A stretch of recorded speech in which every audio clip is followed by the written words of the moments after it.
بسم اللہ الرحمن الرحیم۔ علی سے بہترین کسی کو نہیں پایا۔ اس لیے رسول خدا کی بھی سفارش ہے کہ بیٹا میں نے بھی علی سے بہتر نہ علم میں، نہ عبادت میں، نہ حلم میں کسی کو اس قابل پایا کہ وہ تمہارا شوہر بن سکے۔ اب یہ جو میچ ہے، اتنا ہم علی کے ماننے والے ہیں، کیا ہم اپنی بیٹیوں کے لیے ایسے رشتوں کی کہ جو مولا کی سیرت پر چلتے ہوں وہ کردار ڈھونڈ رہے ہیں کہ نہیں ڈھونڈ رہے؟ ہمارا پہلا سوال کیا ہوتا ہے؟ نوکری کیا کرتا ہے، جاب کیا کرتا ہے؟ یہ نہیں پوچھتے دیندار ہے کہ نہیں ہے، یہ نہیں پوچھتے کہ عبادت گزار ہے کہ نہیں ہے، نماز پڑھتا ہے کہ نہیں ہے۔ نہیں ہے، یہ تو سیکنڈری کوشچن ہے مولانا صاحب، یہ کون سی پوچھنے کی بات ہے؟ نہیں ہے زانے محترم، خوب یہ پہلی چیز ہے کہ آپ پہلے دیکھیں، کیونکہ دیکھیں دنیا کسی کو یہ تھوڑی پتا ہے کہ انسان زندہ کتنے دن رہے گا۔ جس گھروں کو ہم ڈھونڈ رہے ہیں اس گھر میں ہم ایک قدم بھی رہ پائیں گے کہ مر جائیں گے؟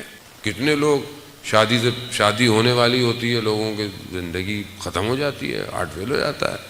تو ہم کس چیز کو، یہ ہمارے اپنے اوپر ہے کہ ہم خود کیا ڈھونڈ رہے ہیں۔ جب ہم صحیح چیز تیار نہیں کرتے تو ہم معاشرے کے اندر صحیح چیز ڈھونڈتے بھی نہیں ہیں۔ تو یہاں بہت زیادہ امپورٹنٹ ہے کہ ایک کردار، اور باپ اور بیٹی کا رابطہ بہت مہم ہے جان محترم۔ رسول خدا کی زندگی کو دیکھیں تو بیٹی کے گرد گھومتی ہوئی نظر آتی ہو، بیٹی بھی بیٹی ہے، بہرحال ایسی سیدۃ النساء العالمین ہے کہ جب تشریف لاتی ہیں تو رسول خدا اپنی جگہ سے کھڑے ہو جاتے ہیں۔ یعنی بیٹی کا احترام، اس مقام منزلت، پھر بیٹی کے ہاتھ کا بوسہ لیتے ہیں، پھر اپنی جگہ پر بیٹی کو بٹھاتے ہیں۔ ہم یہ احترام رسول خدا دکھا رہے ہیں اس معاشرے کو جہاں بیٹیوں کو زندہ دفنایا جاتا ہے۔ اللہم صلی علی محمد۔ اب اس معاشرے میں یہ کردار ادا کرنا، روایات یہی کہتی ہیں کہ آج ہم اپنے آپ کو دیکھیں، میں ایک باپ ہوتے ہوئے میں اپنی بیٹی کے ساتھ کیا کبھی اس کے ہاتھ کا بوسہ لیتا ہوں؟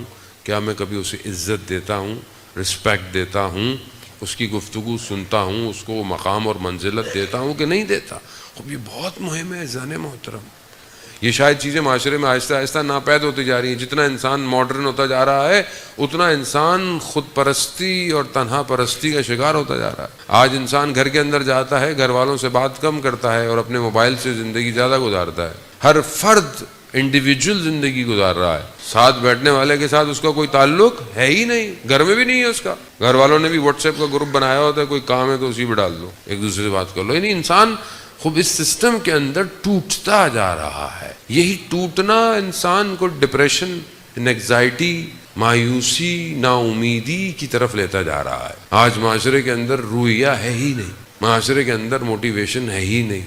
آپ دیکھیں باتیں بھی مایوسی ہے، انسان کی زندگی میں شکوہ زیادہ ہے، جبکہ بہرحال خدا نے انسان کو نعمتیں دی ہوئی ہیں، انسان اس کا شکر نہیں کر رہا۔ دنیا میں ہونے والے حالات اور واقعات انسان کو مزید ڈپریشن کی طرف لے گئے۔ اس کی وجہ ہے کہ آپ نے اپنے آپ کو ایک ایسے جھوٹے سسٹم میں ڈال دیا ہے کہ جسے کوئی اور چلا رہا ہے۔ یہی آپ کی شخصیات کو بنا رہا ہے، یہی آپ کی لائکس کو پیدا کر رہا ہے، اور یہی آپ کے اندر سب کچھ لے کر آ رہا ہے۔ فلسطین کے ہونے والے واقعات اور حالات آپ کے سامنے ہیں۔ میں انٹرویو دیکھ رہا تھا ایک شخص کا، اور اس نے تصویریں دکھائیں اپنی بیٹی کی، اپنی بھتیجیوں کی، کہ وہ پڑھ چکی تھی، وہ ڈاکٹر تھی، وہ انجینئر تھی، وہ فزیوتھراپسٹ تھی، اور پھر اس کے بعد اس نے دوسری تصویریں دکھائیں کہ ان کی لاشیں کس طریقے سے فلسطین کے اندر نظر آئیں۔ بہرحال وہ بھی بیٹیاں ہیں جان محترم۔ بہرحال آپ اس باپ سے، شاید ہم تو اپنی بیٹی کے بخار میں بھی تڑپ اٹھیں، لیکن وہاں باپ اپنی بیٹیوں کے جنازوں کو پتھروں کے نیچے سے اٹھا رہے ہیں۔ چھوٹے چھوٹے بچے، چھوٹے چھوٹے، جہاں پر مطلب انسان خود، انسانیت کہاں چلے گئی؟ اس کی وجہ کیا ہے؟ آج انسانیت کیوں اتنی بیدار نہیں ہے؟ کیسے اب ہم لوگ تصور کرتے ہیں کیسے لوگ تھے مدینہ میں، یہ رسول کی ایک ہی بیٹی تھی، اس کا گھر جل رہا تھا، کیسے لوگ؟ یہی لوگ تھے، ایسے لوگ تھے نا کہ آج ہزاروں کی تعداد میں بچے مر گئے، لیکن حکمراں خاموش ہیں، سلطان خاموش ہیں، بادشاہ خاموش بیٹھے ہوئے ہیں۔ کیوں؟ کیونکہ دنیا اور اپنی حکومتوں سے محبت ہے۔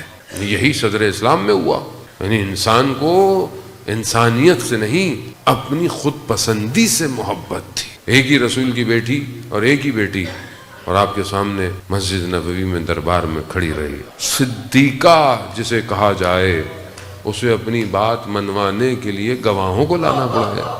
یعنی انسانیت کہاں تھی؟ آج دنیا دیکھے انسانیت کہاں ہے.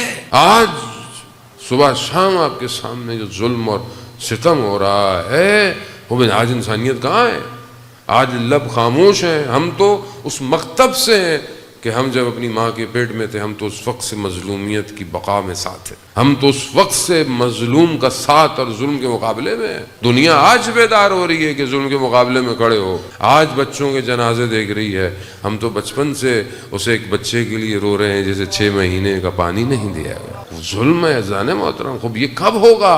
انسانیت کب بیدار ہوگی؟ لیکن کیونکہ سسٹم اتنا ڈیزائنڈ ہے کہ لوگوں کے نفسوں کو بیچ لیا ہے، تباہ و برباد کر دی ہیں، سوچوں کو مفلوج کر دیا ہے، اور سارا کام آپ کے سامنے جو میڈیا اپنا کردار ادا کر رہا ہے وہ ظاہر ہے اس کے حالت کے اندر یہی ہے. تو ایک خاتون اپنے گھر کو اس قابل کر سکتے. ویڈیو آپ نے دیکھی ہوگی کہ ایک بچہ فلسطین کا کہ نقاب میں گفتگو کر رہا ہے تو ماں نے بولا نقاب ہٹا دو. ہم وہ نہیں کہ جو دشمن سے اپنے چہروں کو چھپائیں. ہم حق پر ہیں، ہم حق کے راستے پر ہیں. دشمن ہمارے چہروں کو دیکھے اور خوف کھائے. یہ مائیں کہاں سے آئیں؟ یہ کون سی مائیں ہیں جانے موت؟ اور یہ سب وہی ہے جو سکھاتا ہے یہ گھر. بیوی کی زندگی میں جو ایک چیز سب سے زیادہ اوج اور طوفان اور لہروں کی طرح نظر آتی ہے وہ کیا ہے؟ وہ صبر اور استقامت ہے. آج صبر اور استقامت معاشرے میں نہیں پایا جاتا. بیوی کی زیارت جو ہم پڑھتے ہیں ہر ہفتے اس کے اندر کیا ہے کہ سلام ہو ان پر کہ جسے پروردگار نے خلقت سے پہلے امتحان میں ڈالا. خلقت سے پہلے امتحان میں ڈالا اور پھر اس امتحان میں کامیاب پایا تو پھر انہیں صبر اور استقامت عطا کی. آپ کے سامنے ہے حضرت سلمان فارسی گھر سے گزر رہے ہیں، دیکھا بی بی چکیاں پیس رہی ہیں. ایک ہاتھ میں امام حسین ہے، دیکھا بی بی کے ہاتھ زخمی ہو گئے ہیں. کہا بچہ مجھے دے دیں یا یہ کام مجھے کرنے دیں. حضرت سلمان فارسی رسول خدا کی خدمت میں جاتے ہیں کہ یا رسول اللہ میں فارس سے آیا ہوں، وہاں بادشاہوں کی بیٹیوں کے میں نے جاہو جلال دیکھے ہیں. یہ آپ کی بیٹی ہے، آپ سید الانبیاء ہے، آپ کی بیٹی اس طرح زندگی گزار رہی ہے. اللہ اکبر، اللہ اکبر. آپ خود تصور کریں کہ وہ نبی کہ جس کے لیے 1,24,000 پیغمبر آئے ہوں، ان کی بیٹی کس طرح زندگی گزار رہی ہے. رسول خدا نے یہی کہا سلمان فاطمہ نے خود اس کا انتخاب کیا ہے. فاطمہ نے خود زندگی کا ایسے ہی انتخاب کیا ہے. اور جب مولا کائنات کے کہنے پر کہ آپ جائیے اپنے بابا سے کہیے کہ آپ اتنا تھکتی ہیں، خوب یہ تحمل یعنی گھر کے کام یعنی بیوی کی بچوں کی پرورش کرنا، گھر میں کام، یہ کیا سکھاتا ہے؟ کہ کیا پیغام دیتا ہے کہ خاتون کو اپنے گھر کے کاموں میں تحمل چاہیے، صبر چاہیے. اور یقیناً صبر تحمل کرنا پڑتا ہے. آج آپ کے سامنے ہے بچے کی تربیت کرنا آسان نہیں ہے. بچے کے ساتھ مشکلات میں رہنا، گھر کے اندر مشکلات میں رہنا، اور بہرحال ہر کسی کی زندگی کے زاویے الگ الگ ہیں. گھر میں مشکلات ہیں، کبھی شوہر کا اخلاق اچھا نہیں ہے، کبھی اور مشکل. خوب یہ صبر استقامت کرنی پڑتی ہے تبھی گھر بنتا ہے. صدر اسلام کے اندر ایک کاروبار کرنے والا شخص تھا. مدینہ میں جب واپس آیا بیوی نے استقبال کیا، گھر میں کھانا بنایا. صبح جب فجر کی نماز کا وقت ہوا تو مسجد نبوی جانے لگا تو بیوی نے کہا شوہر سے کہ خدا نے اگر کوئی امانت دی ہو تو اگر وہ واپس لے لے تو ہمیں کیا کرنا چاہیے؟ کہا دے دینا چاہیے. کہا تو جو ہمیں خدا نے بچہ دیا تھا وہ کل انتقال کر گیا. لیکن آپ اس خاتون کا صبر دیکھیں. شوہر باہر سے آیا، اس نے اس کے اوپر اثرات مرتب نہیں ہونے دیے. کہا اس کا انتقال ہو گیا ہے، آپ رسول خدا کے پاس جائیں، ان کو نماز کے بعد واپس لائیں تاکہ بچے کو دفنایا جائے. پھر رسول خدا کو بتایا، انہوں نے دعا دی بچے کو دفنانے کے بعد کہ خدا تمہیں بہترین اولاد عطا کرے. اور وہ اولاد عطا ہوئی اور مولا کائنات کے رقاب میں شہادت پہ پہنچا وہ جوان. وہ جانے والا صبر اور استقامت ہے. آج بعض اوقات معاشرے میں صبر نہیں ہے. کبھی بہت خدا نخواستہ کسی کے اولاد نہیں ہوتی تو آپ اپنی طرف سے علاج کریں، کچھ بھی کریں، اگر خدا کی تو خدا کی مصلحت ہے. صبر اور استقامت چاہیے. کسی کی اولاد مریض ہے، کسی کی اولاد بیمار ہے، صبر استقامت چاہیے. زندگی میں سختیاں ہیں، تحمل چاہیے. مگر بی بی زہرا سے زیادہ تو زندگی میں کسی کی سختیاں نہیں آئیں. ہمارے لیے رول ماڈل انہی کی ہستی ہے. تو کس طرح اپنے گھر میں صبر ہے. مولا کائنات نے کہا کہ جائیے اور اپنے بابا سے کہیے کہ آپ کو ایک کنیز دے خدمت کے لیے، ایک کام کے لیے. یقیناً سخت دور تھا، رسول خدا کے پاس نہیں تھا اتنا آپ جانتے ہیں کہ جب مدینہ میں آئے ہیں تو لوگ کس طرح رہتے تھے، کس طریقے سے گزارا کرتے تھے۔ رسول خدا نے کہا کہ بیٹی یہ نہیں ہے، مگر میں اس کے بجائے آپ کو ایک ایسی چیز ہے، ایک ایسا تحفہ، ایک ایسا ہدیہ عطا کروں گا جو اس سے زیادہ افضل اور قیامت تک کے لیے۔ اور کیا دیا؟ یہ جو ہم تسبیح پڑھتے ہیں، تسبیح حضرت زہرا سلام اللہ علیہا، یہ رسول خدا نے بیٹی کو عطا کی۔ اور یہ اس تسبیح کہ آپ نے یقیناً چھٹے امام کیا فرماتے ہیں کہ اگر کوئی نماز کے بعد اس تسبیح کو پڑھے تو 1000 نوافل کے برابر اس کے درجات ہیں۔ تسبیح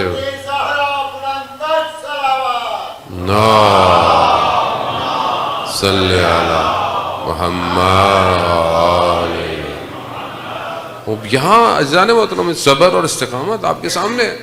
رسول خدا کی زندگی تک بی بی نے بہرحال جتنا صبر کیا، اس کے بعد ان کی زندگی میں جو کہ زیادہ زندہ نہیں رہی، لیکن پھر بھی صبر اور استقامت کے ساتھ انہوں نے اپنی زندگی گزاری ہے۔ خوب یہ درس ہے۔ آج ہم اپنی اولاد کو صبر استقامت کا درس نہیں دے رہے۔ آج معاشرہ جو ہے وہ فوراً اضطراب میں، ہر چیز جلدی ہو، ذرا سا کچھ ہو جائے صبر نہیں ہے، کسی نے کچھ کہہ دیا صبر نہیں ہے، کسی نے کوئی غلط بات کہہ دی صبر نہیں ہے۔ انسان تحمل کرے، کردار آسان نہیں ہے۔ اور یہ جو کردار تاریخ میں چمکتے ہوئے نظر آتے ہیں، یہ وہی ہیں کہ جنہوں نے اپنے آپ کو اہل بیت کے در سے جوڑا ہے۔ حضرت فضہ کا کردار آپ کے سامنے ہے کہ کیا کردار ہے کہ تاریخ ان کو یاد کرتی ہوئی نظر آتی ہے کہ کہاں انہوں نے اپنے کردار کو ادا کیا، کربلا تک اپنے کردار کو ادا کیا، اور اس کے بعد معاشرہ آگے چلتا رہا۔ اب یہ کردار تبھی بنتے ہیں کہ جب انسان اپنے آپ کو ان سے متصل کرتا ہے۔ ہماری زندگی میں پریکٹیکل بی بی زہرا سلام اللہ علیہا کہاں ہے؟ یہ بہت امپورٹنٹ ہے۔ حتیٰ جب ہم مشکل میں پھنستے ہیں تو توسل کہاں ہے؟ راوی کہتا ہے، قاسم بن کچھ کر کے اس کا نام ہے، امام تقی علیہ الصلوۃ والسلام کی خدمت میں حاضر ہوتا ہے، صلی علی محمد، امام کی خدمت میں حاضر ہوتا ہے اور امام سے پوچھتا ہے کہ میں بہرحال میں ابھی خانہ خدا میں مجھے شرف حاصل ہوا تو میں نے رسول خدا کی طرف سے طواف کیا، ان کی نیابت میں کیا، باقی ائمہ کی طرف سے کیا، اور پھر آخر میں کہا کہ میں نے آپ کی جد کی طرف سے بھی کیا۔ تو کہا جی، کہتا کہ میں بی بی کے لیے کبھی کبھی کرتا ہوں۔ تو انہوں نے کہا کہ نہیں، اگر دوبارہ مشرف ہو تو سب سے پہلے ہماری جد، ہماری ماں کے لیے سب سے پہلے طواف کیا کرو۔ کہا کیوں؟ کہا ان کی منزلت اور مقام سب سے بالا تھا۔ اسی لیے امام ہادی فرماتے ہیں کہ ہم جس طرح تم پر حجت ہیں، ہماری جد فاطمہ ہم پر حجت ہے۔ خوب یہ ظاہر ہے وہ کردار، وہ کہ 18 سال زندگی ہے۔ 18 سال کیا زندگی ہوتی ہے؟ کوئی زندگی نہیں ہے۔ 18 بہاریں زندگی میں دیکھی بی بی نے بس، لیکن اس کے بعد آپ دیکھیں کہ آج قیامت تک کے لیے رول ماڈل ہے وہ ذات، وہ ہستی۔ اتنا کچھ ہے اس ذات کے اندر کہ ہم بیان بھی کرتے رہیں کبھی ختم نہیں ہوتا۔ استقامت، عبادت، بندگی، قناعت، انفاق، خدا کی راہ میں دے دینا، اب یہ آپ سب دیکھیں کہ یہ یہاں کے علاوہ کوئی اس گھر کا مقابلہ نہیں کر سکتا۔ یعنی آپ وجود دیکھیں کہ بی بی مریض ہیں اور ان کو ایک انار کی ضرورت ہے، لیکن مولا کائنات کے پاس نہیں ہے کہ وہ لائیں، تو بی بی نے اپنی چادر دی کہ جائیں اس کو رکھوا کر قرض لیں۔ کہتے ہیں کہ کچھ 2 یا انار لیے، کچھ ایسا، اور کسی یہودی کے پاس بی بی کی چادر قرض رکھی اور لے کر آیا، اور رستے میں کوئی اور فقیر بیٹھا ہوا تھا، اور وہ انار جو ہے وہ مولا کائنات نے، ان سے بڑی سخاوت کون کرے گا عزیزان محترم، اور جو ہے وہ اس کو دے دیا، اس کو ضرورت تھی۔ بہرحال بی بی کے خدمت میں پہنچے۔ دیکھتے ہیں کہ رات کو یہودی کے گھر والے جو ہے وہ دروازے پر کھڑے ہوئے۔ کہا کیا ہوا؟ کہا آپ جب یہ چادر دے کے گئے، ہم نے اس کو اپنے گھر میں رکھا تو رات کی ہم نے دیکھا کہ اس کے اندر سے نور نکل رہا ہے، اس نور نے ہمیں متوجہ کیا اور ہم آپ کی خدمت میں اسلام قبول کرنے آئے۔ یعنی جس کی چادر ہلے تو کائنات کا رزق جاری ہو جائے، اسے سیدہ کہتے ہیں۔ یعنی اگر ذرا سا وہ چادر کو ہلا دے، عزیزان محترم، یہ سارا رزق سیدہ کے توسل سے ہے۔ ہمارا رابطہ کیسا ہے، یہ بڑا امپورٹنٹ ہے۔ ہم کتنا توسل کرتے ہیں بھی۔ آیت اللہ عظمیٰ بہجت رضوان اللہ تعالی علیہ، کتنے بڑے عالم، کتنے بڑے عارف ہر جمعرات پابندی سے حدیث قصہ کی محفل رکھتے تھے، بیوی سے توسل کرتے تھے۔ ابھی بھی ان کے شاگرد یہی کہتے ہیں کہ اگر کوئی بہت پریشانی ہو، زیادہ پریشانی ہو، تو 40 دن لگاتار حدیث قصہ پڑھا اور حدیث قصہ کا ذکر کرو۔ عزیزان محترم، خوب بہرحال بیوی وہ راز ہے کائنات کا کہ جو سارے دروازوں کو کھول دیتا ہے۔ بڑے بڑے علماء، بڑے بڑے عرفاء اپنی زندگی میں بیان کرتے ہیں، بہت بڑے عالم دین تھے، جو ہے وہ پیرس تک ان کی پرواز تھی، فلائٹ تھی، آگے کہیں اور جانا تھا۔ بہرحال نہ آشنا تھے، نہ زبان آتی تھی، نہ کچھ تھی، آگے تھی۔ اور بہرحال جب وہ وہاں اترے تو انہوں نے کہا کہ فی الحال آپ کو رات کو کہیں ٹھہرنا ہے، پھر دوسرے دن کہیں اور آپ نے پہنچنا ہے، دوسرا ہے۔ پریشان کھڑے ہوئے تھے کہ ایئرپورٹ پہنچے تو کارڈ جب دکھایا تو کہا کہ یہ والا ایئرپورٹ نہیں ہے، دوسرا ہے، اور وقت بہت تھوڑا سا ہے۔ کہا میں اسی وقت بی بی زہرا سے متصل ہوا، کہا بی بی آپ کے کام کے لیے تبلیغ پہ جا رہا ہوں، میری مدد کیجیے۔ کہا اچانک سے کوئی شخص آیا اور اس نے کہا کہ میں تمہیں سوار کرتا ہوں، میں اس کو جانتا نہیں تھا، پھر میں نے ڈرا کہ خوف، پتہ نہیں کون ہے، دوسرا ملک ہے، کون ہے۔ کہا وہ مجھے میری منزل تک چھوڑ کے آیا، پھر دیکھا تو دروازہ بند ہو جاتا ہے جلدی، آپ کو پتا ہے فلائٹ سے آدھا گھنٹہ پہلے، اور پھر سرواز نہیں، تو وہاں بھی میں نے دوبارہ بی بی سے توسل ہوا اور مجھے سب سے پہلے مجھے جو ہے وہ آگے کیا گیا۔ بہرحال زندگی میں ایسی مثالیں انسان کو زندگی میں بہت ملتی ہیں کہ انسان توسل کرے تو پھر زندگی کے راستے کھل جاتے ہیں۔ بڑے بڑے شہداء اپنی زندگیوں کے بارے میں لکھتے ہیں کہ جب ہمیں شکنجوں میں ڈالا گیا، ہمیں مارا گیا، تو ہماری ذات سے 8 سال عراق کی وار تھی، جب ایک پورے گروہ کو پکڑا گیا، اس میں ایک سید تھے، تو انہوں نے کہا کہ ہماری بات مانو۔ جب نہیں مانی تو انہوں نے کہا کہ جو ہے وہ خاردار تاروں سے جب اس سید کو مارا گیا، جیسے ہی وہ تار ان کے سینوں پہ پڑتی تھی تو وہ صرف یا زہرا منہ سے نکلتا تھا۔ اور کہہ رہا جب اتنا مارا گیا کہ خون ہو گئے اور